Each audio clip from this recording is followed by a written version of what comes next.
Olá a todos, eu sou o professor Olavo, coordenador do projeto Astrovale e temos hoje a estreia no nosso canal com o primeiro vídeo, contendo a entrevista do professor Eduardo, mostrando o seu setup de aquisição. Após a vinheta.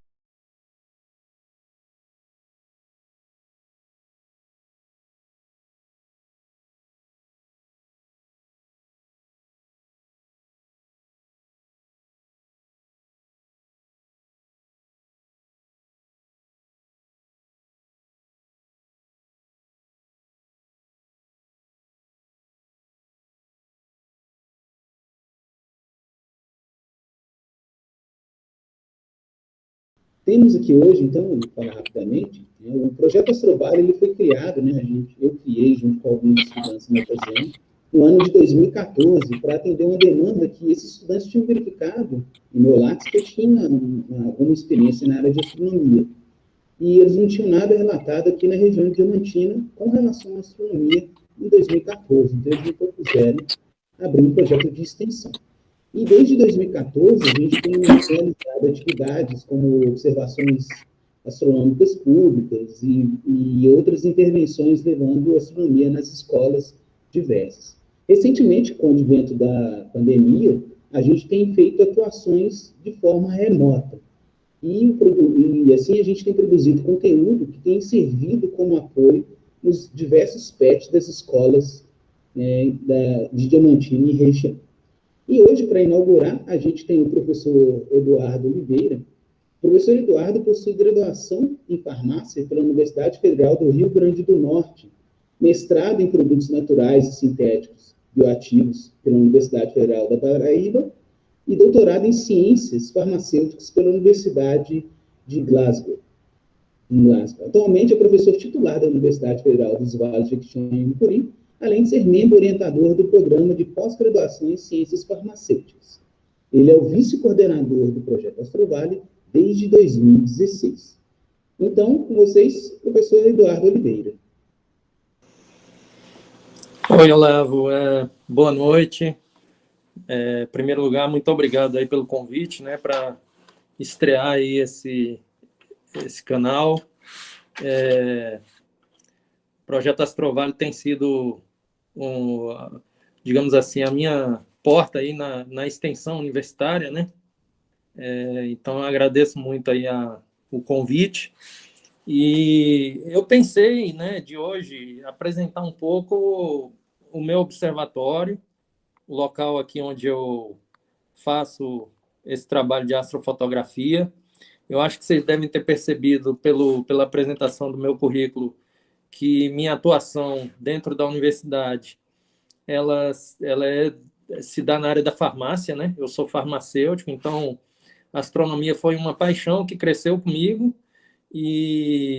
mas eu não tenho uma atuação na área de pesquisa em astronomia, Eu também não tenho uma formação em astronomia. Então, o que a gente foi aprendendo de astronomia amadora foi ao longo do tempo, com interesse mesmo. E hoje eu faço astrofotografia como um hobby, como uma atividade que me dá muito prazer. E, mais recentemente, de uma forma completamente inesperada, eu acabei me vendo envolvido em um projeto de pesquisa na área de astronomia, que foi uma proposta que a Duília Mello, que é uma astrônoma brasileira que está nos Estados Unidos, na Universidade Católica de Washington, propôs para um grupo de astrofotógrafos brasileiros.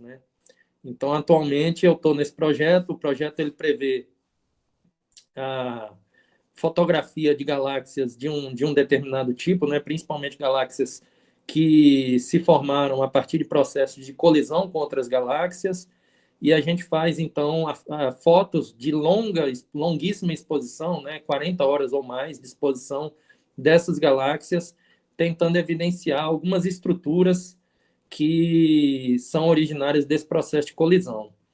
Mas esse meu envolvimento na área de pesquisa em astrofotografia foi completamente incidental, eventual, e não é uma área assim da minha atuação como pesquisador. Então, o que eu vou mostrar para vocês é parte do meu hobby, dessa atividade de lazer mesmo que eu tenho, tá bom? Aí eu queria talvez apresentar um pouco aqui o observatório, né? Eu estou com a câmera aqui do celular, vou tentar mostrar um pouquinho para vocês aqui o espaço que eu tenho, tá? Então, nesse momento, né? Vocês estão vendo aí a tela do computador, né? Então eu tenho aqui essa, vocês devem estar vendo também uma janela, né? De vidro que está aí na frente, mas aqui eu tenho uma porta, né? A porta de entrada no observatório está aqui atrás, né? Então eu entrei. Aqui no computador é onde eu comando o telescópio que está do outro lado ali, né? Então eu vou passar lá para a sala onde os telescópios estão montados para vocês verem, né? Mas eu tenho essa antessala, porque normalmente esfria muito, né? Então o computador está conectado ao telescópio e é daqui que eu opero ele. Então vou passar aqui para outra sala, vou acender aqui a luz.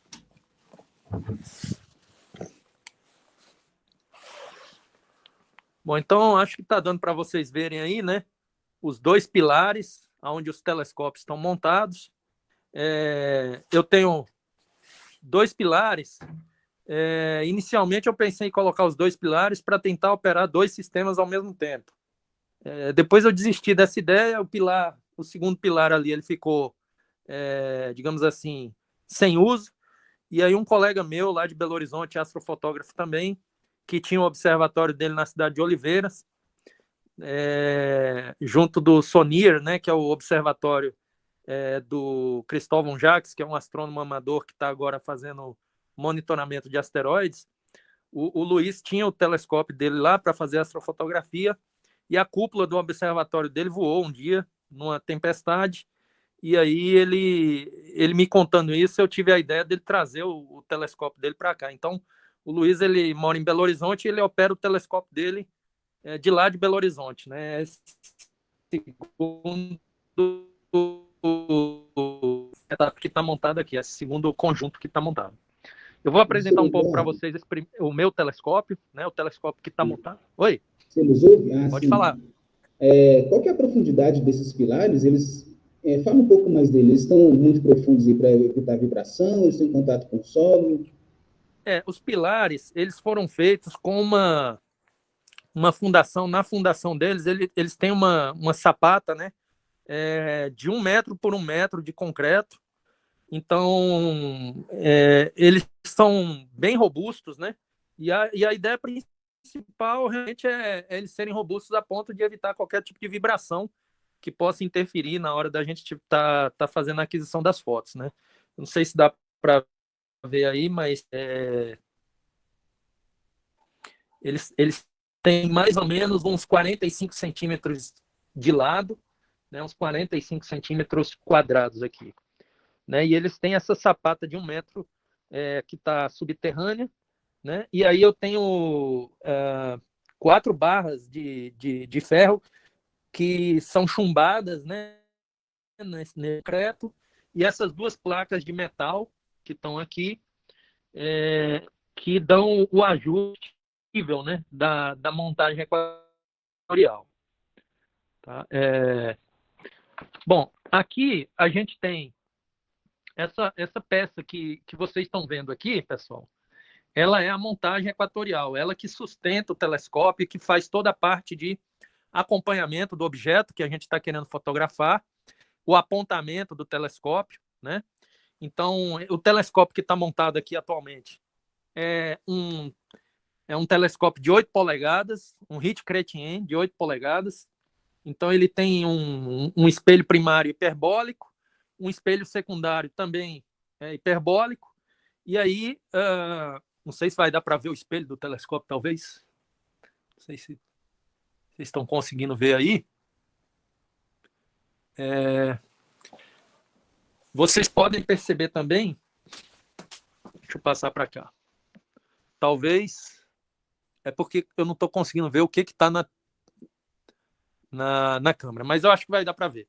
Bom, eu tenho o telescópio principal, que é o telescópio que está acoplado à câmera de imagem principal, e eu tenho um telescópio secundário aqui, que é um telescópio que está montado em cima desse, que é um refrator de 80 milímetros, acoplado à câmera de guiagem, né? Então, essa câmera de guiagem ela vai ser muito importante depois quando a gente for ligar ali os equipamentos, vocês vão ver que é ela que faz o acompanhamento, né, do objeto, ela que faz a guiagem, como a gente chama, né, a autoguiagem, que é uma estratégia para aumentar bastante a precisão com que a montagem faz o acompanhamento do objeto durante a foto, né? Então, aqui a gente tem a câmera de guiagem. No telescópio principal, a gente tem uma roda de filtros e a câmera principal. Essas câmeras que são usadas em astrofotografia, em geral, elas são câmeras monocromáticas, né? Então, elas fazem fotos preto e branco. E a gente tem que fazer a aquisição do canal vermelho, do canal verde e do canal azul, ou seja, usar um filtro vermelho, um filtro verde e um filtro azul, para depois reconstituir a imagem em cor. Outra coisa, o fato... uma pergunta. Oi? Aparentemente, as câmeras são refrigeradas, esse tipo de... Ela é refrigerada como essa câmera? Pois é, ela tem um Peltier, né, um sistema Peltier, que ele resfria o sensor da câmera a temperaturas negativas para reduzir o ruído térmico das imagens que a gente faz. Então, essa câmera principal de imagem, ela tem esse sistema, né, de refrigeração.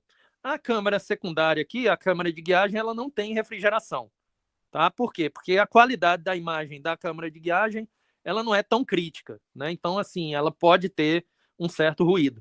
Já na câmera principal, que é a câmera que vai fazer a aquisição da imagem do alvo, né, que a gente escolher, ela precisa ter o menor ruído possível. Por isso que a gente usa o sistema de refrigeração tipo Peltier. Bom, as câmeras, né, e a câmera principal, a roda de filtros e a câmera de guiagem, assim como a montagem, elas estão com cabos USB, né, cabos USB conectados a esse hub aqui, que eu não sei se vai dar para vocês verem, mas esse hub, ele tem a conexão de todos esses periféricos e é ele que está conectado ao computador. Então, o computador que está lá, né? Então, dessa forma, eu consigo lá, através do computador, mudar os filtros da roda de filtros, eu consigo configurar a temperatura da câmera de imagem, eu consigo iniciar a captura da câmera de guiagem. E eu também... os periféricos de novo, professor? Oi? Os periféricos, mostra de novo. Ele ficou tá. cortado. Então, o hub está aqui. E os cabos são esses daqui. Tá? E aí, do hub, né, um cabo vai para o computador. Tá certo? Eu não sei se está dando para vocês verem, pessoal. Assim, tá sim. Eu estou tentando mostrar. Está dando, né? Sim. Beleza. Bom, então o que eu vou fazer agora? Eu vou basicamente ligar, né, os equipamentos aqui. Eu vou... uma outra coisa também que é importante dizer é que a gente tem, não sei se está dando para ver aí, mas aqui enrolado aqui ao redor da parte externa do tubo dos telescópios, vocês veem essas fitas, né, que estão coladas aqui até com durex, são cintas térmicas, tá? Para evitar o orvalho. Então, para evitar que a lente, né, o espelho dos telescópios, o espelho do telescópio principal ou a lente do telescópio secundário, ela fique cheia de orvalho, a gente coloca, então, as cintas térmicas, né? Então, eu vou proceder aqui como se realmente eu fosse começar a fotografar, tá? Eu acho que as nuvens, né, elas começaram realmente a dissipar. Acho que a gente tem um pouco de céu limpo, talvez a gente possa começar a trabalhar. Então, eu vou mostrar para vocês, realmente, desde o início, o que eu faço, né? Qual é todo o fluxo de trabalho. A única coisa que eu fiz e que me adiantei foi abrir o teto, né, do observatório, justamente para que os telescópios eles atinjam o equilíbrio térmico com a temperatura ambiente, porque quando eles não estão em equilíbrio térmico, a gente tem uma turbulência, né, uma turbulência ali da própria temperatura dos telescópios, e isso atrapalha bastante a imagem. Então, eu abri antes, né, o observatório para que eles estivessem em equilíbrio térmico com o ambiente, tá? Então, o que eu vou fazer agora? Eu vou ligar, né? Pegar aqui o cabo de força e vou ligar. Isso vai alimentar... Deixa eu só acertar aqui. Bom, pronto. Isso vai alimentar, em termos de energia, a montagem, a câmera de guiagem, a roda de filtros e a câmera principal. Então, agora, a minha montagem. A montagem é essa peça que faz o apontamento do telescópio e o acompanhamento do objeto, né? Ela está com energia, a câmera de guiagem, a câmera principal e a roda de filtros, tá? Vou ligar o hub. Pode fazer uma panorâmica do tipo afastado para a gente ver o objeto todo? Sim, sim.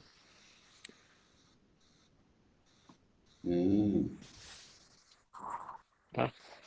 Então, ali embaixo tem a fonte da montagem, a fonte 12 volts, né? A montagem é alimentada por uma fonte 12 volts, uma fonte estabilizada, e a maior parte dos equipamentos são 12 volts. A CCD, a câmera de imagem principal, também é, tá bom?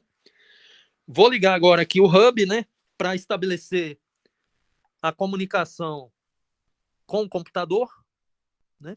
Então, aqui no hub está ligado a CCD, a roda de filtros e a montagem, né? Estão ligadas ali ao computador, tá certo? Agora eu vou apagar a luz aqui dessa parte e vou voltar lá para o computador.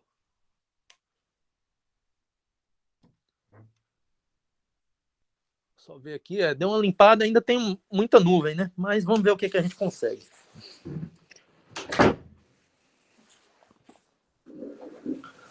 Bom, então agora eu voltei aqui para a sala de controle e eu vou fazer o seguinte, eu vou me desconectar aqui pelo celular e vou conectar no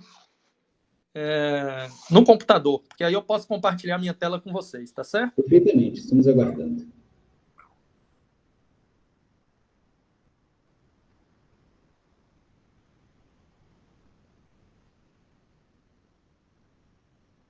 Bem-vindo de volta.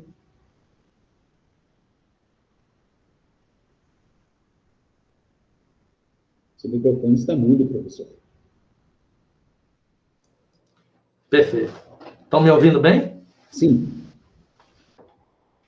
Tá, joia. Então, eu posso compartilhar minha tela? Por favor. Os 3 pontinhos verticais. Aliás, a setinha que tem no meio.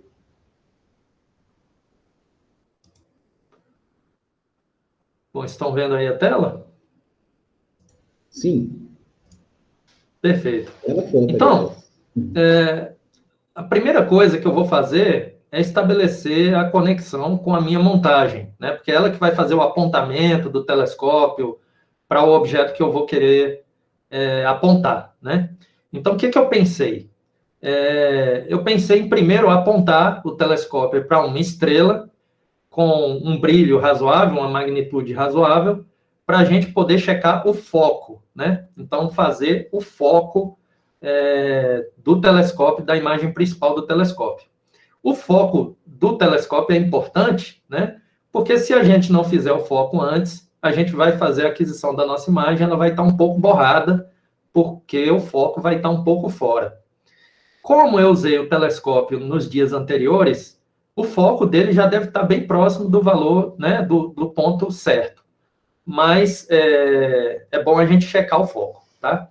Então, eu vou abrir aqui um programa que eu uso, que é o Cartas do Céu, para eu verificar, né, o que está visível no céu nesse exato momento, né? Então, esse céu que a gente está vendo aqui, nesse programa, é o céu que eu tenho agora aqui em cima, né? Tirando as nuvens, né? Aqui seria o céu sem nuvens, né?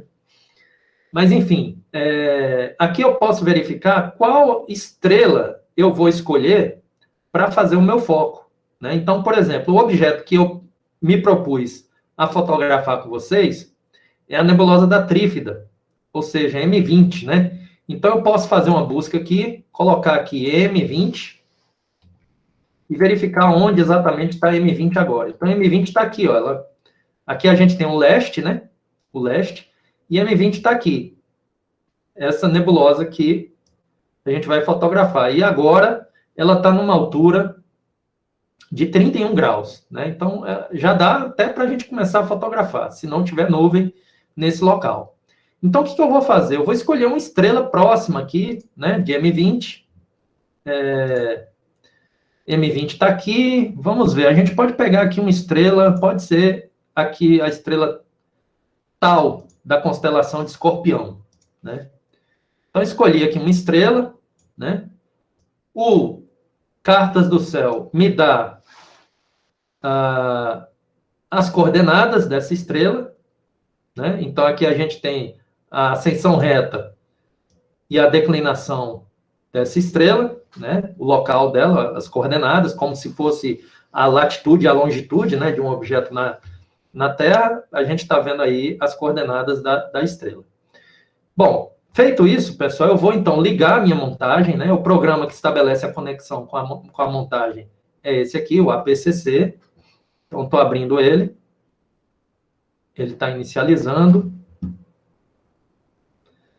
E agora eu vou conectar com a minha montagem, né? Vou estabelecer conexão com a minha montagem. Estabeleci a conexão e inicializei. Bom, a gente tem aqui uma visão 3D aqui, né, do telescópio como ele está no momento, né? Então, essa é a visão que a gente tem aqui do telescópio. Ele não foi movimentado ainda, então ele ainda está na posição, digamos assim, de estacionado, né? A posição parked, que a gente chama. O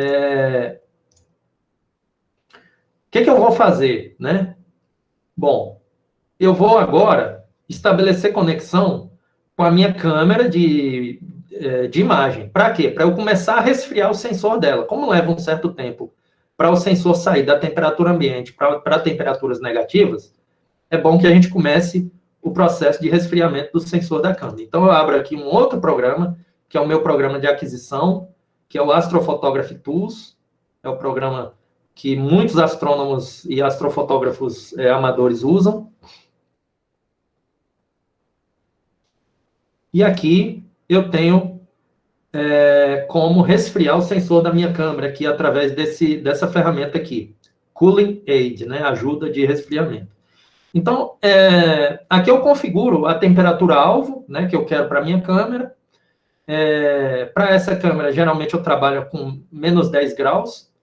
E quando eu aperto Start aqui, ele vai iniciar o resfriamento do sensor, que está atualmente, agora, a uma temperatura de 15,2 graus. Então, vou começar aqui o resfriamento. Uma pergunta, professor. Esses programas, eles vêm junto com os hardwares que você comprou? Por exemplo, esse controlador do telescópio, ele vem junto com o motor de passo? Como que funciona os programas? Então, esse programa que controla a montagem, que é o Astrophysics Command Center, ele é um programa que a versão básica dele, que é a que eu uso, veio com a montagem quando eu comprei. Comprei a montagem da Astrophysics e ela vem com esse programa, né, que controla ela. Tem uma versão Pro dele, profissional, que tem outras funcionalidades. Desculpa, que eu não comprei, né? Esse daqui veio com ela. O Astrophotography Tools, que é o APT, né, que é o programa que a gente faz a aquisição das fotos, ele é um programa que tem uma versão demo e tem uma versão paga. Mas a versão paga dele é bem barata, sabe? Não é um software caro, não. A gente tem alguns softwares que são bastante caros, mas esse não é um deles. Esse software ele é relativamente barato. Assim, eu acho que a licença anual dele deve estar aí em torno de, sei lá, uns R$70, R$80. A licença, né? E essa licença, ela lhe dá direito a todas as atualizações. Bom, feito isso, né, pessoal, a gente estabeleceu a conexão com a montagem, né? A gente começou o resfriamento do sensor da câmera de imagens e agora eu vou conectar o software de aquisição, que é o Astrophotography Tool, ao meu telescópio, né? Então, a gente vai fazer uma ligação do software de aquisição de imagens com o meu telescópio, né?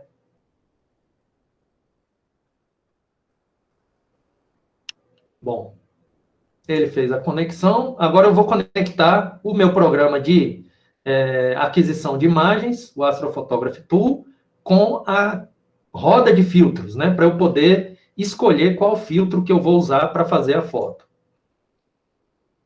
Ele conectou e ele já me disse aqui que a posição que ele se encontra atualmente é com filtro de luminância, né? Bom, para a gente fazer fotos coloridas, como eu falei para vocês, a gente precisa de fazer fotos com o filtro vermelho, com o filtro verde, com o filtro azul e com esse filtro de luminância. Esse filtro de luminância é como se fosse o filtro, digamos assim, do brilho total do objeto, né? Sem nenhuma informação de cor.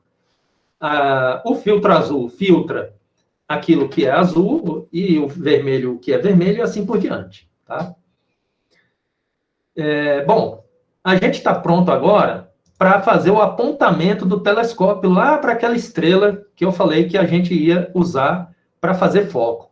Eu vou deixar aqui do lado a imagem do telescópio, porque vocês vão acompanhar a movimentação do telescópio na medida em que eu apontar o telescópio. Pessoal, só me confirmem que vocês estão me escutando bem. Sim, estamos ouvindo.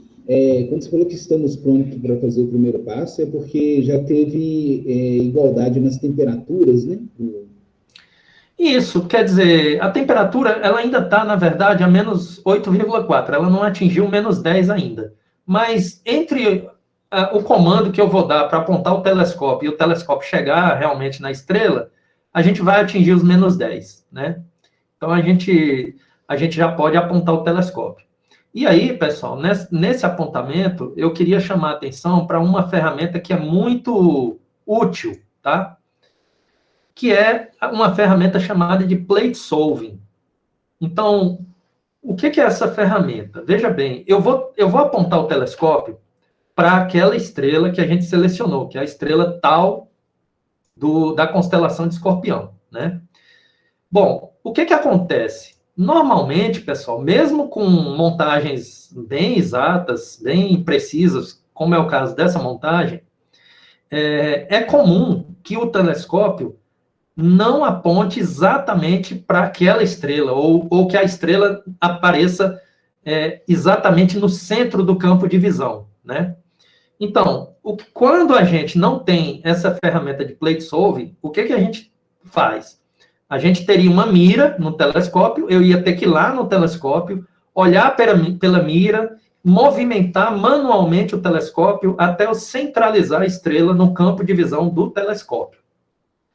Com essa ferramenta de Plate Solving, o que vai acontecer é o seguinte, eu vou dar o comando, né?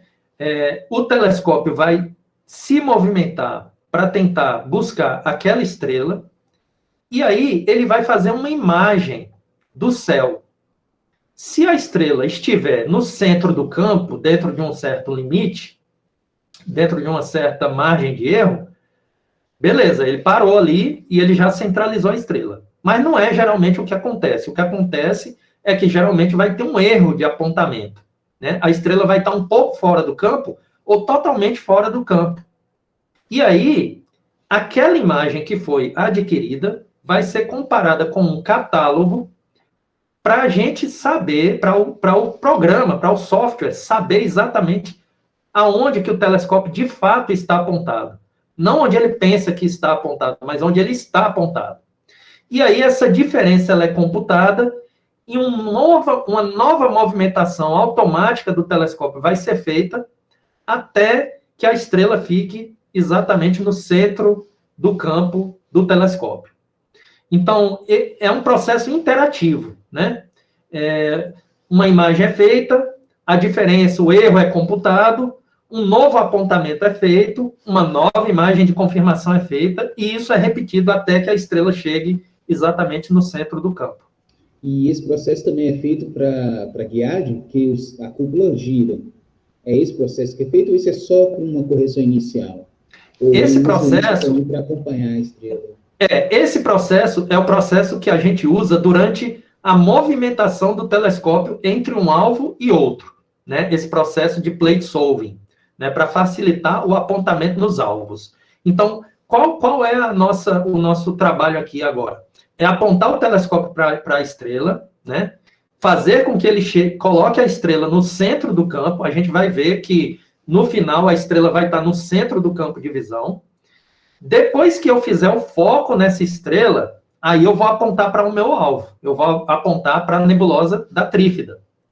E, de novo, durante esse apontamento, eu vou usar o plate solving, ou seja, ele, de novo, vai localizar a nebulosa Trífida, vai fazer uma imagem, vai ver o erro de apontamento, vai corrigir esse erro de apontamento. Quando o Trífida estiver no centro do campo de visão, e aí eu já vou ter feito o foco, já vou ter checado o foco, aí eu inicio o processo de guiagem. Eu vou abrir o software de guiagem, que é o PHD, é outro software, e vou começar a guiar, ou seja, eu vou, digamos assim, começar a ter o acompanhamento o mais preciso possível do objeto para que eu possa fotografar ele. Entendi. Tá bom? Então, vamos lá, né? Eu vou minimizar esse software aqui agora, por enquanto. Eu vou abrir aqui a ferramenta no Astrophotography Tool que me permite fazer esse plate solving, que é o PointCraft. O que eu vou fazer agora? Eu vou pegar as coordenadas lá da estrela, né? As coordenadas que a gente precisa, e eu vou digitar essas coordenadas aqui, ó, ascensão reta, né? Então, a ascensão reta vai ser dessa estrela que a gente está buscando. Ela é 16 horas, 37 minutos e 13 segundos. A inclinação desse objeto é menos 28 graus, 15 minutos,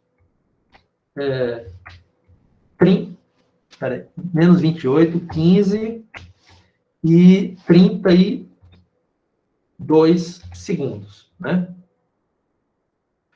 Bom, deixa eu só conferir se está certo. 16, 37, 13, menos 28, 15, 32. Isso.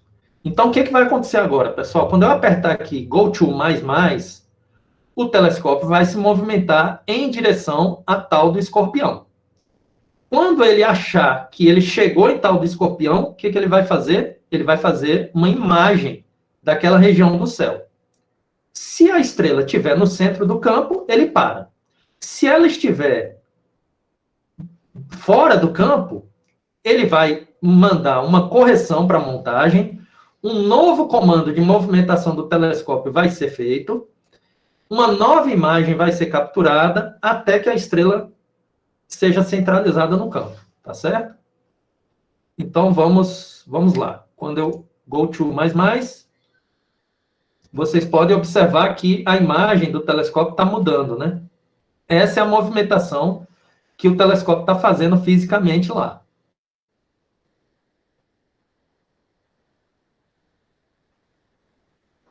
Vocês viram que ele deu uma volta, né, toda, e está começando a se aproximar agora do leste, né? A estrela está lá nascendo em leste, quer dizer, nascendo não, ela já está mais alta um pouco.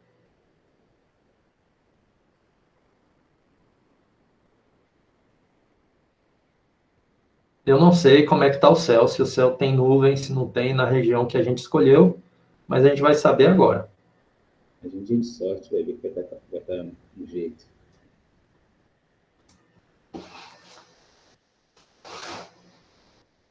Ele parou de se movimentar agora e ele vai começar a aquisição de uma imagem para saber se a estrela está ou não no campo de visão.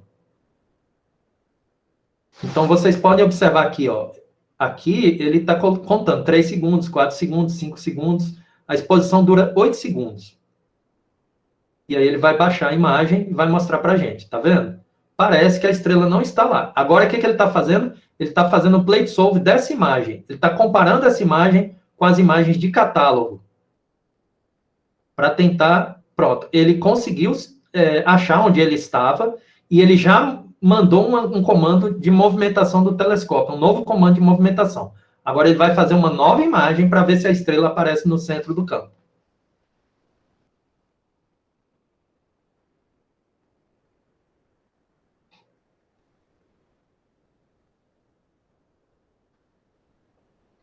Parece que temos nuvens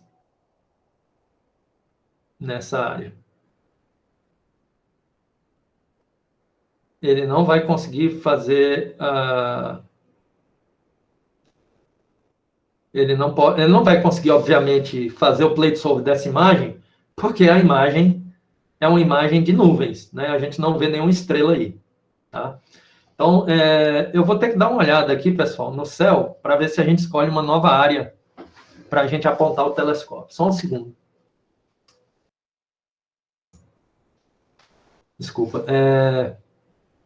Não sei como é que está o céu aí de vocês, pessoal, mas aqui está completamente fechado. Infelizmente. Aqui no centro também, Eduardo. Tá também, né? Que pena, pessoal. Eu vou fazer uma avisada aqui da janela, vamos ver se tem alguma perspectiva aí. Tá.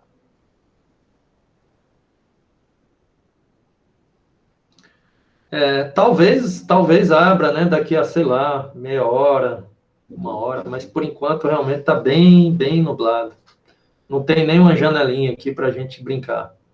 Então, enquanto o tempo abre, o professor podia mostrar algumas aquisições recentes? Beleza. Então, eu vou abrir aqui, pessoal, um software que tem. Eu ainda estou compartilhando minha tela, vocês ainda estão vendo aí, né? Sim. Tá. Esse software aqui, eu até tinha brincado com vocês, que tem software que é bem baratinho, né? Para fotografia, e tem outros que são mais caros. Esse talvez seja o software mais caro que tenha por aí. É um software de processamento de imagens astronômicas. E eu tive a sorte de ter um colega muito generoso, um astrofotógrafo, um colega meu lá do sul de Minas, e ele me concedeu a licença, né? Compartilhou a licença do software comigo. Infelizmente, esse colega, que era o Fernando Pinheiro, ele faleceu no começo do ano passado, bem logo quando a pandemia veio. Ele não faleceu de Covid, ele já tinha um problema bem sério de saúde, que comprometeu o fígado dele, estava na fila de transplante. No dia que ele foi fazer o transplante, ele faleceu. Foi horrível. E era um astrofotógrafo impressionante, maravilhoso mesmo, e é engenheiro elétrico. Bom, eu vou abrir aqui, pessoal, uma imagem para mostrar para vocês como que a imagem ela sai da câmera, né? Então, assim, como que... Deixa eu ver se essa daqui... Então, essa daqui é uma imagem da galáxia Centauro A, né? Não sei se dá para vocês verem aí. Isso daqui é uma imagem de 300 segundos de Centaurus A, né? Que é uma galáxia que fica na constelação de Centauro. Tá? Então, o filtro aqui é o filtro de luminância. Foram 300 segundos. Dá para vocês verem aqui os cantos da imagem pretos, né? Não sei se dá para ver aqui os cantos mais escuros. Isso é porque os meus filtros são filtros de 1,25 polegadas, né? E, na verdade, o sensor da câmera é muito grande e dá um pouco de vinheta. Eu deveria ter filtros maiores, de 2 polegadas, para não ter esse problema aqui, né? Mas a gente faz frames de calibração chamados flat frames que acabam neutralizando um pouco esse tipo de problema, tá? E aí, eu vou mostrar também uma imagem de Centaurus A do filtro vermelho. Vocês vão ver que não é tão diferente assim, né? a imagem aqui do filtro vermelho, né, de Centaurus A, parece que é exatamente a mesma coisa, né? Mas isso daqui é a informação de cor do filtro vermelho. Então, essa primeira aqui, não sei se dá para vocês perceberem aí pela tela aí, mas a imagem de luminância, ela é mais brilhante um pouco do que a imagem do filtro vermelho, né? Porque a imagem do filtro vermelho, ela está pegando apenas parte do espectro eletromagnético correspondente à cor vermelha mesmo, né? E o filtro de luminância, ele deixa passar tudo. Tá? E a imagem final, pessoal, depois da gente fazer todo o processamento, a calibração, e ela é essa imagem aqui.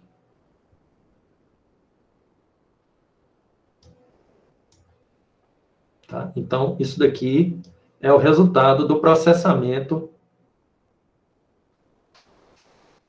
do filtro de luminância vermelho, verde e azul. Né? Essa aqui é a imagem final da galáxia. Tá certo?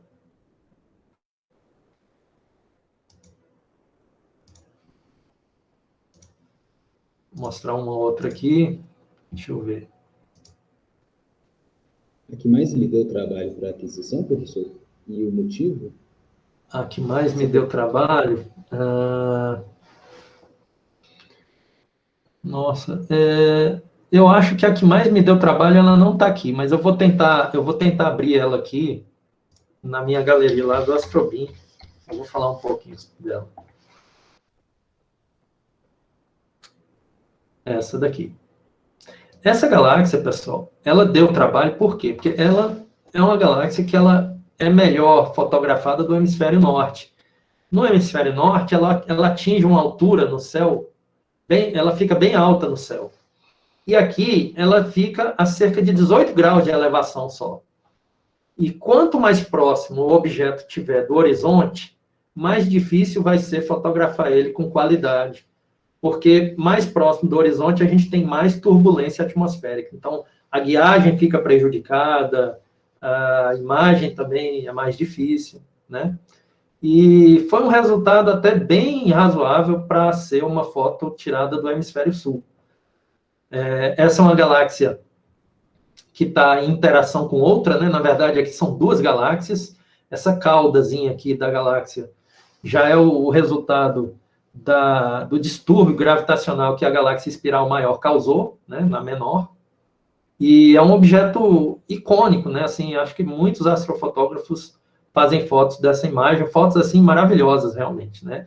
Essa foto, com certeza, ela não faz jus à beleza dessa galáxia. Mas foi um resultado que eu gostei muito por ter sido um resultado daqui do hemisfério sul, assim, ter sido fotografado. O tempo de aquisição para... Essa daqui, olha só, foram 26 imagens de 5 minutos com filtro de luminância, isso dá 2 horas e 10 minutos. Com filtro vermelho, foram 15 imagens de 5 minutos, 1 hora e 15 minutos. Com filtro azul, 13 imagens de 5 minutos, 1 hora e 5 minutos. E com filtro verde, 11 imagens de 5 minutos, totalizando 55 minutos. No total, 5 horas e 25 minutos de tempo, né, de aquisição total. Não foi a imagem que eu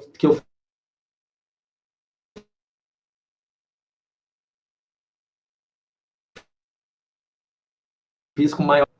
Eu vou abrir ela aqui para a gente ver.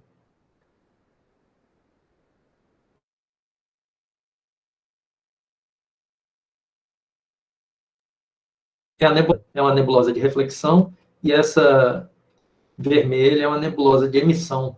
Né? Gás hidrogênio ionizado, aqui em vermelho, em azul, oxigênio ionizado.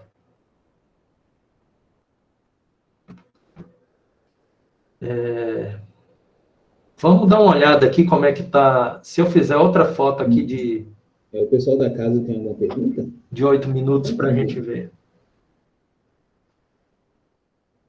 Alguma curiosidade também? Quiser perguntar, perguntar. Boa noite, Eduardo. Boa noite. Boa noite a todos. eu fiquei muito intrigado. Verdade.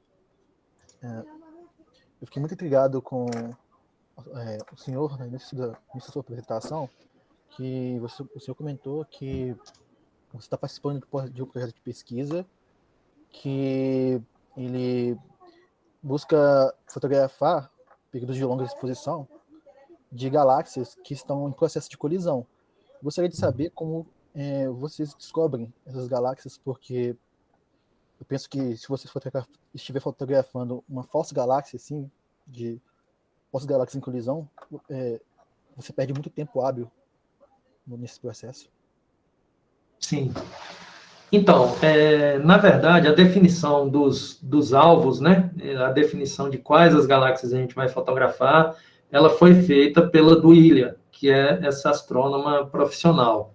Então, já existem catálogos, né, de objetos. Então, existem catálogos específicos de galáxias, existem catálogos específicos de estrelas, existem catálogos específicos para nebulosas, né, para nebulosas de emissão e assim por diante. Então, ela certamente que ela selecionou um catálogo e desse catálogo ela selecionou aquelas galáxias que já sabidamente são galáxias que estão em processo de colisão.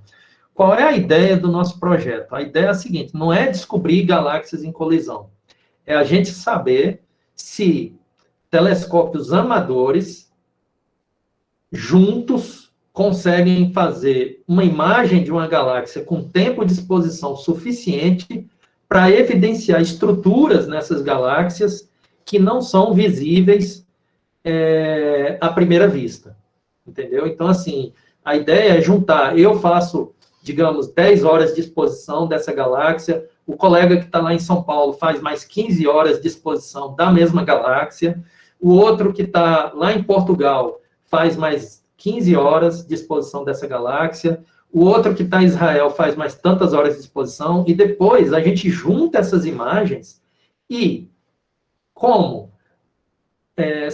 vai resultar uma imagem muito mais detalhada, por quê? Porque a gente juntou o sinal de todos esses telescópios menores, a gente vai conseguir uma imagem da galáxia que se aproxima bastante da qualidade, e às vezes até supera a qualidade da imagem de observatórios profissionais. Porque a ideia da Duília, que é astrônoma profissional, e ela sabe muito bem disso, é que nem sempre o astrônomo profissional ele vai conseguir um número de horas de uso de um telescópio profissional suficiente para fazer imagens de longuíssima exposição, né? Porque esses observatórios profissionais, eles são disputados por grupos de pesquisa no mundo inteiro. Então, é muito difícil um grupo de pesquisa conseguir mais do que algumas horas de uso de um telescópio profissional. E com os telescópios amadores, a gente não tem essa limitação. A gente pode fazer imagens do tempo que a gente quiser. Se eu quiser fazer 30 horas de imagem de uma galáxia, eu faço 30 horas de imagem, se o céu permitir, né? Então, assim, a gente está querendo ver, na verdade, ela está interessada em ver se a distribuição de gás hidrogênio que tem dessas galáxias, né, a distribuição de gás hidrogênio ionizado nessas galáxias, ela consegue ser evidenciada pelas nossas imagens. E aí as estruturas que são chamadas de conchas, que resultam um pouco desse processo de distúrbio gravitacional que uma galáxia causa na outra, essas conchas é que a gente tá procurando justamente essas conchas, visualizar essas conchas, né? E isso tem a ver com o processo de formação de novas galáxias. Então, no final das contas, a Duília está tentando entender o processo de formação de galáxias a partir da colisão de galáxias maiores com galáxias menores. Entendi, Eduardo, muito bacana. Uhum. Eu fiz outra imagem aqui, pessoal, de 8 segundos, e não melhorou ainda muito, não. Vou tentar fazer outra aqui para a gente ver. Eu digo, ainda tem nuvem, né? Bem no céu, bastante nuvem. Ó, tá começando a abrir, tá vendo? Tem mais estrelinhas aqui aparecendo. Uma pergunta que não se cala, né? Já tem estimativa de quanto foi investido no seu observatório? Ô, Olavo, eu não somei, né, ainda as coisas que eu comprei, mas assim, isso é uma coisa que sempre me perguntam, né? Eu não sei exatamente quanto, mas o que aconteceu foi o seguinte: eu comecei a me interessar por astrofotografia em 2012, astronomia desde pequeno, né? Mas eu não tive telescópio durante todo o tempo da minha vida. Eu tive quando eu tinha uns 26, 27 anos, eu comprei um telescópio refrator, pequenininho, de 70 milímetros de diâmetro. Fiquei com esse telescópio durante um tempo, depois eu fui estudar, fazer mestrado, doutorado, aí nada de astronomia. Quando foi em 2012, eu estava na UFPB, né, lá em João Pessoa, eu comecei a ver astrofotografias de brasileiros que faziam fotos com câmeras fotográficas, DSLR, câmeras digitais. E aí eu me interessei muito por astrofotografia, né? Já tinha a paixão da astronomia, e a astrofotografia, ela para mim, ela tem o fascínio da gente conseguir visualizar aquilo que, mesmo que você tenha um telescópio muito bom, se você colocar o olho na ocular, você não vai ver trífida com essa riqueza de detalhes que uma imagem vai lhe dar, né? Então, assim, você não vai ver a corzinha azul, a corzinha vermelha, você não vai ver a poeira, você não vai ver as... Então, assim, por melhor que seja o seu telescópio, ele não vai lhe dar uma imagem que seja tão reveladora quanto a imagem fotográfica pode fazer, né? Então, eu fui estudando um pouco, né, dos tipos de telescópios, dos tipos de câmera, e foi me dando vontade de comprar algum equipamento. E aí, eu passei um ano, né, juntando dinheiro e tudo para comprar o meu primeiro equipamento. E depois eu fui tentando melhorar esse setup. Então, de 2012 para 2021, né, que a gente está, nesses 9 anos, para você ter uma ideia, o telescópio que eu comprei em 2012 é exatamente esse telescópio que eu estou usando aqui. Eu não comprei nenhum outro telescópio, né? Porque é muito comum, assim, o pessoal da fotografia falar, vê lá no Facebook, lá nos grupos lá de venda de material de equipamento usado. Aí o pessoal troca telescópio, e compra um refrator, e compra outro, vende um e compra outro. Eu não fiz isso, porque eu pesquisei bastante, eu acho que o telescópio que eu tenho é um telescópio muito bom, e eu ainda não, digamos assim, esgotei, né, a capacidade de uso do meu telescópio. Ele me atende muito bem. Então, eu acho que quando a gente pesquisa bastante sobre as potencialidades, as vantagens e as desvantagens de cada tipo de equipamento, e a gente sabe exatamente o que a gente vai querer fotografar. Então, por exemplo, eu sempre soube que, por mais que eu ache bacana fotografar planetas, né, fotografar Saturno, Júpiter, a Lua, objetos do Sistema Solar, eu sabia que essa não era a minha paixão principal. Minha paixão principal era objetos do céu profundo, eram galáxias, nebulosas e tudo mais. Então, desde o início, eu busquei uma configuração de equipamento que me permitisse fazer fotos desses objetos. E isso me economizou. Por quê? Porque tudo bem, eu economizei dinheiro, investi bastante inicialmente, mas eu estou aí há 9 anos sem precisar comprar nenhum outro telescópio, né? Porque ele me atendeu e me atende muito bem até hoje. Então, assim, eu acho que uma coisa para quem está iniciando, né, se eu pudesse dar algum conselho, né, de alguém que vai querer comprar um telescópio e tudo mais, é ler bastante sobre né, as vantagens e as desvantagens de cada tipo de equipamento, né? Se você vai partir para um equipamento com a montagem equatorial, ou se você vai iniciar com uma montagem alta-azimutal, porque você vai fazer só observação, não vai querer fotografar. Mais ou menos isso. Mas eu não sei, viu, Olavo, mas astrofotografia é uma coisa que o céu é o limite, entendeu? Eu tenho um colega astrofotógrafo que ele está em Belo Horizonte, que é o Roberto Colombari. Esse astrofotógrafo brasileiro, ele é brasileiro, não, na verdade, é italiano, mas ele mora aqui no Brasil há muito tempo, né? Ele já ganhou muitos prêmios, né? Vários APODs da NASA, né? A APOD é o Astrophotography of the Day, né? Então, é a astrofotografia do dia. Todo dia a NASA escolhe uma astrofotografia entre as centenas que são submetidas, eu acho que até milhares de fotos que são submetidas todo dia, né, para a NASA, ela escolhe uma foto. O Roberto, ele já ganhou vários prêmios, né, e ele conhece muita gente lá fora. E ele me falou que tem um astrofotógrafo amigo dele, que só o telescópio que esse cara tem no observatório dele, ele é um telescópio de 1 metro de diâmetro, ou seja, é quase um observatório profissional, né? Porque um espelho de 1 metro de diâmetro. E, assim, é um equipamento que custa $1 milhão, entendeu? E o cara, ele ganhou muito dinheiro com filmes, né? Ele é produtor de cinema e a paixão dele é a fotografia. Então, o cara tem um telescópio de $1 milhão. Então, assim, se você tiver $1 milhão e quiser investir em astrofotografia, vai ter equipamento de $1 milhão para você comprar, entendeu?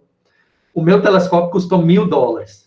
Então, assim, é uma diferença aí, né, de 1000 vezes, né, de escala aí. Bacana, entendi. Tipo, o bolso tem para todos os tamanhos, né? Tem para todos os tamanhos, Professor Eduardo, Oi. só mais uma pergunta. Aqui, o senhor disse anteriormente, você trabalha... Olha, tá abrindo, pessoal, tá abrindo. Desculpa, pode fazer a pergunta. Sem problemas. Então, você costuma falar sobre seus hobbies para seus alunos? E se você fala, percebeu o interesse de alguém por parte da farmácia? Sim, sempre que eu tenho a oportunidade de comentar alguma coisa, os alunos têm muita curiosidade, né? O céu, gente, ele desperta curiosidade em todas as pessoas, né? Eu acho que assim, não tem ninguém que não fique fascinado com objetos do céu e tudo. E mesmo, pessoal, mesmo o céu a olho nu, ele pode ser extremamente, assim, fascinante, né? Eu lembro da primeira vez que eu fui no Encontro Brasileiro de Astrofotografia, que foi em 2012, quando eu comecei a me interessar. Um astrofotógrafo brasileiro que eu estava em contato, que era o José Carlos Diniz, né, já um pioneiro, ele fotografava desde a época de filme, onde, né, nem existia câmera digital, câmera só com filme fotográfico, ele já fazia astrofotografia.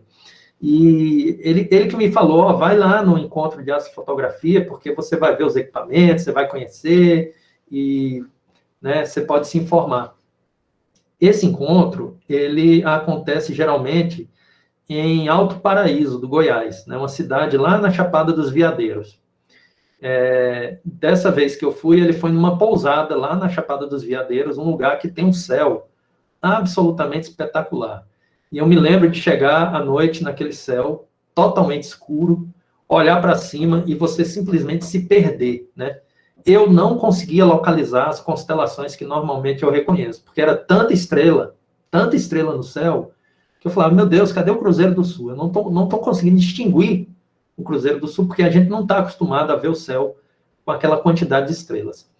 E, felizmente, aqui em Diamantina, perto, né, de Diamantina, assim, se você sai um pouco de Diamantina, você já tem acesso a um céu muito bom. Eu moro aqui no Guinda, né, que fica a 6 quilômetros de Diamantina.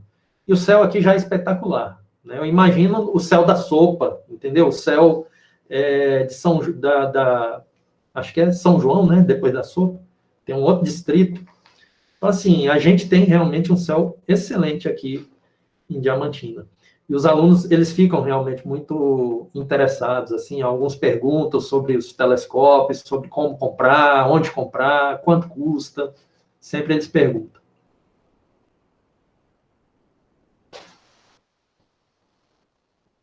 Aproveitar e compartilhar uma pergunta que o Renato fez, até fez no nosso clubinho, a gastronomia, sobre qual telescópio comprar primeiro.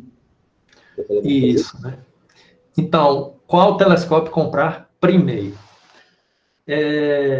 Essa é uma pergunta bem difícil, eu diria, sabe? Por quê? Porque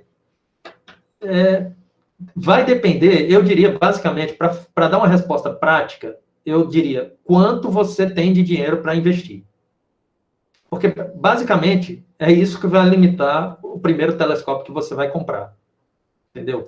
Então, eu diria, comprar o melhor telescópio que a sua verba, né, o seu budget lá, permite, entendeu? E aí, assim, se vai ser um telescópio refrator, um telescópio refletor, aí, assim, tem várias vantagens e desvantagens de cada tipo de telescópio desse. Mas, basicamente, a primeira consideração é quanto que eu estou disposto a investir nesse telescópio. Então, assim, é isso daí. Porque se você não... Vamos supor que você tem uma verba limitada e que não lhe permita comprar um telescópio com uma qualidade óptica boa. O que eu sugeriria? Ao invés de comprar um telescópio com qualidade óptica ruim, que vai lhe frustrar, porque você vai apontar para os objetos e você vai ver coisas, né, com muita aberração cromática, com, né, assim, uma qualidade óptica muito ruim, por que não comprar um bom binóculo, né, e começar a explorar o céu com um bom binóculo? É muito bacana, pessoal. Um binóculo de boa qualidade, ele é muito, muito mais útil do que um telescópio de qualidade ruim.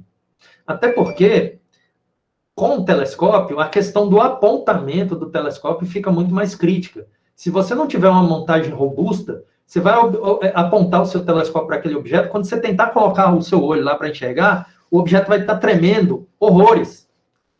Entendeu? Por quê? Porque você não tem uma base sólida, né, estável o suficiente. Qualquer vento vai balançar. Então, eu diria assim que depende de quanto você tem para investir, né? E aí, se você me disser quanto que você tem para investir, eu posso até sugerir qual telescópio está, né, dentro do alcance desse montante. Mas se não for, se a verba é limitada, eu diria que um binóculo, um bom binóculo, é melhor do que um telescópio ruim. O professor Eduardo Fontana até comentou no chat aí que, às vezes, uma opção para começar na astrofotografia é comprar uma câmera também, né? Sim, uma câmera DSLR, né? Uma câmera fotográfica, sim.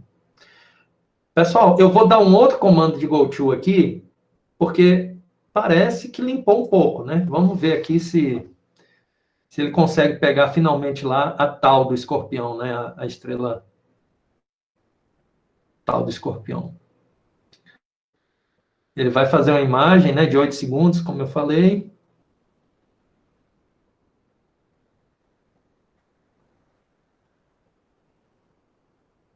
Ó, tá bem melhor o céu ali, hein?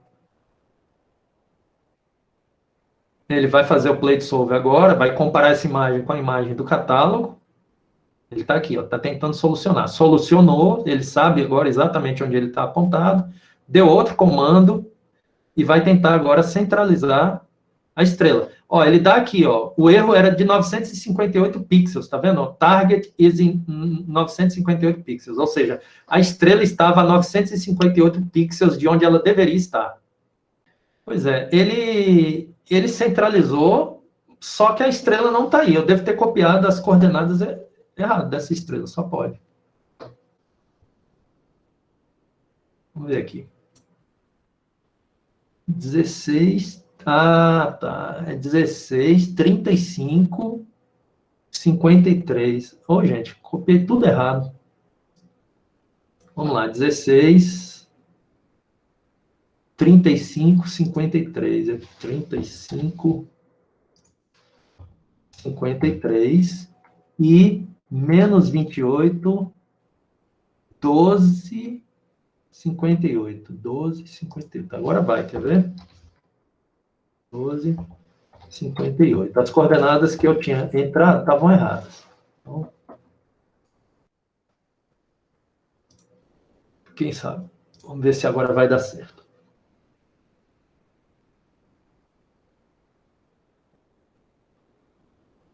Ele já movimentou o telescópio e ele já está fazendo uma nova imagem. Ah, estão vendo? Aí está a nossa estrela. Notório, hein? Está a nossa estrela. Agora, pessoal, eu vou colocar... Não sei se está dando para vocês ver. Vocês conseguem me ver? Não. Sim. Sim? Mas é bem reduzido. Bem reduzido, né? Deixa eu colocar aqui. Eu não sei se está dando para vocês. A gente chama isso de máscara de Bahtinov. Sim. Tá? Dá para ver. Dá para ver? Dá sim. Pronto, eu vou colocar isso daqui na boca do tubo do meu telescópio. E isso aqui vai criar um padrão de difração que vai facilitar o foco, tá? Então, vou botar lá e vou fazer uma imagem aqui e vocês vão ver do que eu estou falando. Só um segundo. Então, já coloquei lá a máscara, né? Essa estrela ela é muito brilhante, então não vou fazer exposições de 8 segundos, não. Vou fazer exposições de 2 segundos. Vou fazer aqui uma foto de 2 segundos e vocês vão ver o que vai acontecer com a imagem da estrela. Percebem que tem um X e um traço no centro aqui? Sim. Então, o que acontece, pessoal? Quando o foco estiver perfeito, esse traço aqui, ele vai bissectar esse X aqui. Ele vai ficar exatamente na metade desses... Eu não sei se eu estou conseguindo explicar, né? Deixa eu tentar entender. A gente tem um X... A mesma distância do central para os laterais. Exatamente, do central para os laterais. E aí eu tenho uma ferramenta aqui que chama Bahtinov Aid, que ele mede numericamente quanto que está essa diferença, tá? Então, olha só. Tá vendo aí? Ele disse que o foco está próximo, mas existe uma distância aí de 0,53. O que eu vou ter que fazer agora? Eu vou ter que ir lá no telescópio, porque eu não tenho um focalizador automático. Se eu tivesse um focalizador automático, eu acionava o focalizador do telescópio pelo programa, tá? Mas como o meu focalizador é manual, eu vou ter que ir lá mexer no foco para um lado ou para outro. Eu não sei agora se eu tenho que fazer o foco, trazer o focalizador, a câmera, para trás, ou se eu tenho que levar a câmera um pouco mais para frente. Então, eu vou começar, por exemplo, levando a câmera um pouco para trás, para ver se esse número se reduz. Aí eu faço uma nova imagem para ver se esse número se reduz. Então, eu vou fazer esse processo agora, tá? Pronto, movimentei a câmera um pouco para trás e agora eu vou fazer uma nova imagem para ver se esse número vai ficar maior ou menor. De 0,53 ele passou para 0,55, né? Alterou muito pouco. Deixa eu fazer uma nova imagem para ver se é isso mesmo.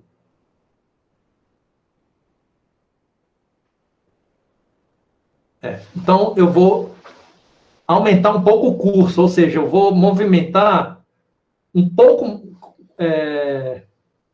digamos assim, um pouco mais, né? Eu movimentei pouco, vou movimentar um pouco mais. Fazendo uma nova imagem. Ó, praticamente, o foco está praticamente lá, tá certo? 0,04 é muito próximo de zero. Eu poderia tentar mexer um pouquinho mais para chegar no 000, mas acho que agora a gente não vai ser tão precioso, né? Porque tem um tempo aí da nossa live. Eu vou assumir que esse foco aí tá bom, tá? Então, o que eu vou fazer agora? Eu só vou tirar a máscara de Bahtinov lá e vou finalmente mandar o telescópio apontar para o alvo, para a nebulosa de Trífida, para a gente finalmente começar a fazer a imagem, tá bom? Ok, pessoal. Então, já fizemos foco, né? Agora, o que eu preciso fazer? Eu vou pegar aqui as coordenadas do meu alvo, de M20, né? Dessa vez eu vou tentar não errar na hora de copiar lá as coordenadas para o APT. Ele não aceita um Ctrl+C, Ctrl+V? Pois é, não tem porque eles estão em um formato diferente, O que eu vou fazer? Eu vou copiar agora aqui as coordenadas de Trífida e GoTo++. O que eu faço sempre, pessoal? Eu sempre tenho o meu telescópio aqui. Eu sempre coloco ele aqui visível. Por quê? Porque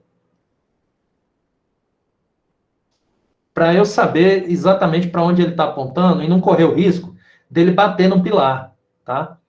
Dependendo do objeto, da movimentação do seu telescópio, pode ter acidentes, tipo, né, ele pode se movimentar de uma forma que o telescópio bata no pilar. Então, eu fico sempre de olho na movimentação dele.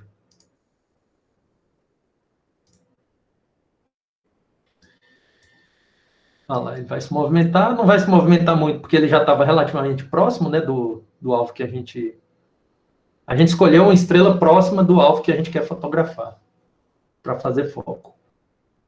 De novo, ele vai fazer uma imagem, para ver se ele está apontando para o local certo. Já dá para ver trífida aí. Ele vai centralizar sozinho o objeto no alvo, ou o alvo no centro, né, do campo de visão.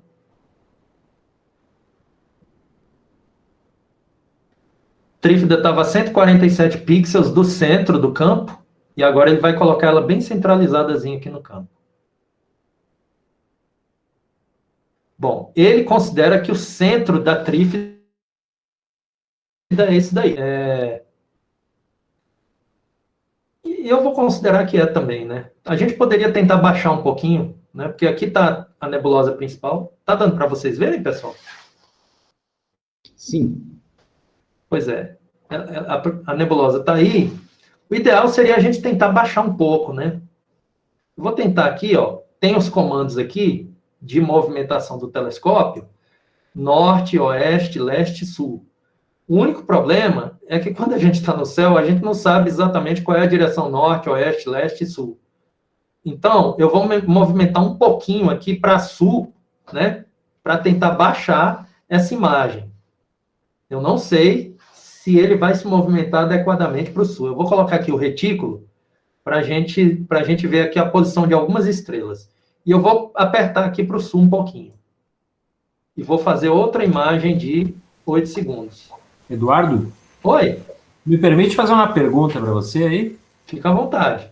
Tô observando o teu trabalho, estou assim, comparando com as fotos que eu faço, né, que em breve a gente conversa em mais detalhes, mas não é possível ter uma visão ao vivo com essa câmera?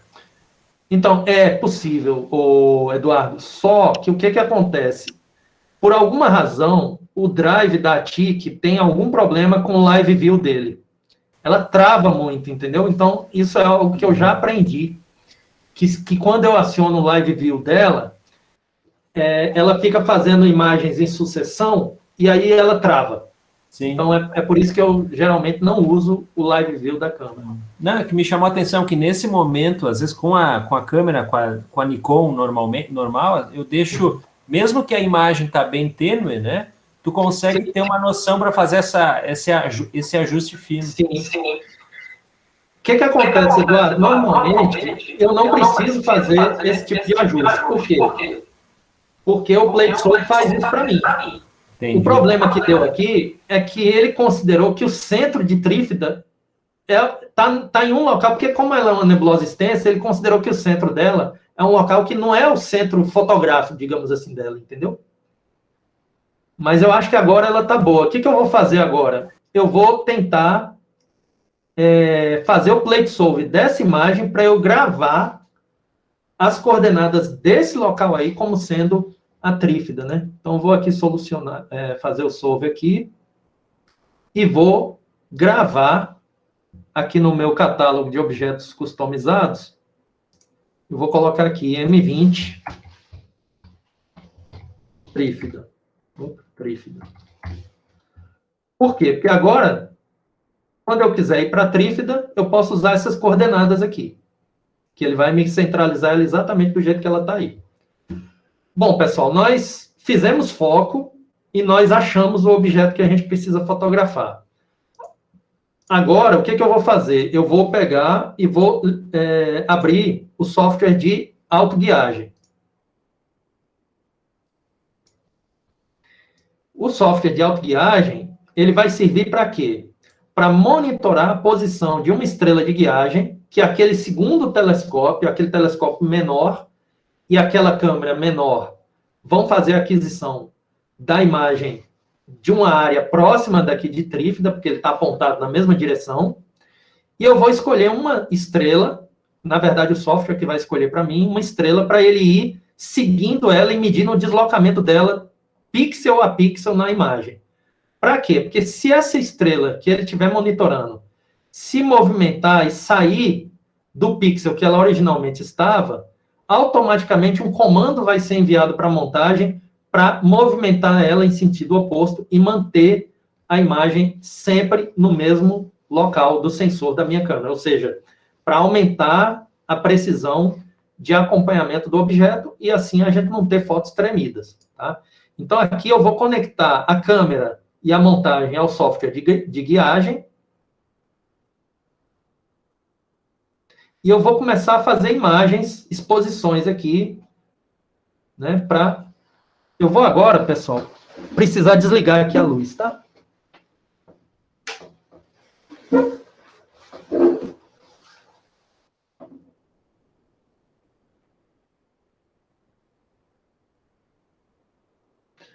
Então, essa aí é a imagem que a minha câmera de guiagem tá vendo, né, agora.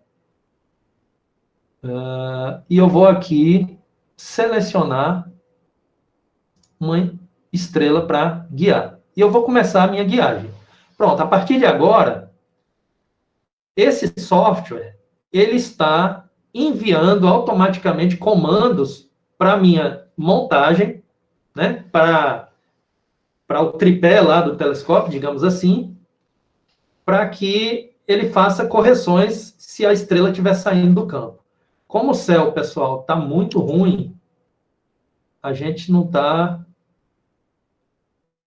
com uma imagem muito boa da guiagem, mas vamos tentar aqui. Então, ó, ele começou aqui a guiagem. Nesse gráfico aqui, pessoal, a gente visualiza a movimentação em ascensão reta e declinação da estrela de guiagem. Idealmente, esses gráficos devem ser uma reta aqui, ou muito próximo de uma reta. Eles devem ficar aqui próximos do zero de deslocamento, né? Isso é deslocamento em pixels da estrela de guiagem. Se a estrela de guiagem ficar sempre no mesmo lugar, é isso que a gente quer, né? Que ela não se desloque. O que a gente observa é que, ó, comandos, né, pulsos de guiagem estão sendo enviados para a montagem o tempo inteiro para fazer essas correções e manter a estrela de guiagem no mesmo local, né? Mas, bom, a gente chegou até a aquisição do objeto, né? A primeira foto que a gente ia tirar do objeto. Sim. Então, assim, pelo menos a gente viu como apontar o telescópio, como começar a guiagem. Dali ia ser só realmente a gente começar a fazer as fotos. Infelizmente não deu. Uma pergunta que o pessoal fez é sobre o que você estudou para ser astrofotógrafo. Se recomenda algum curso, algo do tipo? Certo. Pessoal, hoje tem muito material na internet, né, sobre astrofotografia. O que eu recomendo, o conselho que eu posso dar para quem está iniciando a astrofotografia é aprender inglês. Se você não sabe ler em inglês, aprenda inglês. Isso vai facilitar não só o seu início em astrofotografia, mas em qualquer outro interesse que você tenha, se for culinária, que você goste de culinária ou em qualquer coisa. As melhores informações, infelizmente, a gente tem que reconhecer isso, sempre vão estar em língua inglesa. Então, assim, você acaba restringindo muito as fontes de informação que você vai ter se você não lê inglês, né? Então, se você não lê inglês, também vai ficar muito difícil você entender os softwares. Você vai aprender como uma receita de bolo. Clica aqui, clica ali, e vai ser muito difícil para você decorar, né, todos os comandos que você vai ter que fazer. A maioria dos softwares não tem tradução para o português, então, esse é o principal conselho. E fonte de informação tem demais, né? Hoje a gente tem livros na internet, a gente tem vídeos, e tem uma comunidade online, né, que pode lhe ajudar. Então, tem o Facebook hoje, mas tem muitos fóruns internacionais. Então, todo tipo de problema que você possa imaginar alguém já teve e alguém já tem uma solução para aquilo. Então, é só entrar nos fóruns online, né, de discussão, que as pessoas vão ter muito boa vontade em ajudar, né, a comunidade de astrofotografia e de astronomia amadora em geral. Ela é muito generosa, muito bacana, né? As pessoas são muito solícitas. Então, assim, é algo que não vai ter dificuldade em encontrar informação. Mas a melhor informação, infelizmente, ela sempre vai estar em inglês. Tá? Hoje a gente tem grupos no Facebook, né, Astrofotografia Amadora, a gente tem grupos de venda de equipamentos, como é o caso do Balcão da Astronomia, do Mercado da Astronomia, e a gente tem fóruns internacionais, como o Cloud Nights, né, que é um fórum que já está aí há muito tempo, né, e outros também, né? Então, assim, não tem escassez de informação, mas para acessar essa informação é preciso saber ler em inglês. Então, a gente tem um colega, né, que também é parte aqui do Astrovale, que é o Jordan Patrick. O Jordan, ele é um autodidata completo. Jordan, diferentemente de mim, por exemplo, que eu aprendi muita coisa indo lá para o Encontro Brasileiro de Astrofotografia, conversando com as pessoas ao vivo, o Patrick nunca saiu do cerro e ele aprendeu tudo que ele sabe hoje sobre astrofotografia. Eu posso dizer que ele sabe bastante, muito. Ele aprendeu só, né? Ele aprendeu fuçando na internet, conversando com pessoas online, né? Os equipamentos que ele já comprou, ele comprou baseado em informação que ele buscou na internet, né? Então, assim, eu acho que hoje, gente, a internet ela deu um novo significado ao autodidatismo, né? Hoje a gente aprende o que a gente quiser online, é muito bacana isso, né? A gente tem muita informação. Isso. O Patrick está na nossa fila também para ser entrevistado aqui. Pois é, o Patrick precisa mesmo, né? Ele tem um setup, ele tem acesso a um setup bacana, né? Tem um equipamento bom lá com ele agora, e é isso, né? Quando o céu ajuda e o computador ajuda. Eu queria agradecer a presença de todos aqui na sala. Parece coisa de pescador, né? Aquelas histórias de pescador que fala que pegou um peixão e tal.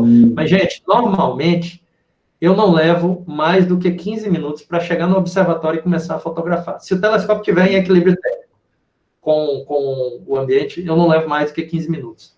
Hoje, tudo que podia dar errado, deu. O céu não estava ajudando e o computador travou no meio da sessão. Mas a gente volta numa outra oportunidade. Aí, para fechar, estou mostrando aqui a nossa página no Instagram, né, as nossas publicações.